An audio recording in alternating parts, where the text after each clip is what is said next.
চটজলদি তালের বড়া রেসিপি। তালটাকে প্রথমে এইভাবে পাল্প বার করে নিতে হবে।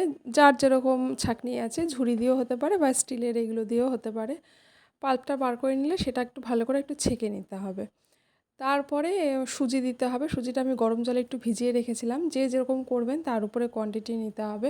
একটু লবণ, একটু চালের গুঁড়ো, একটু ময়দা আর হচ্ছে একটু গুঁড়ো চিনি। চিনিটাকে গুঁড়ো করে নিলেই হবে। আর এগুলোকে সব ভালো করে সুন্দর করে ফেটিয়ে মেখে নিতে হবে। অনেকক্ষণ ধরেই এটাকে মাখতে হবে। এরকম একটু ঘুরিয়ে ঘুরিয়ে মাখলে সেটা আরও ভালো হয়।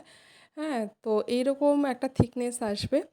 আর মাখাটা ভীষণ ফাইন ভালো করে মাখতে হবে। মেখে কিন্তু 10 মিনিট রেখে দিতে হবে।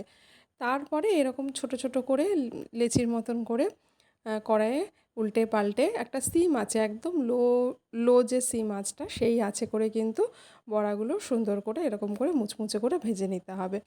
তো যার যেরকমভাবে ভাজার ধরনটা রাখবেন সে সেরকমভাবেই ভাজবেন যতটা লাল রাখতে চান। তো এইভাবে তালের বড়া কিন্তু অনায়াসেই তৈরি করা যায়। ভালো লাগলে অবশ্যই লাইক, শেয়ার, সাবস্ক্রাইব করবেন। আসি তাহলে, টাটা।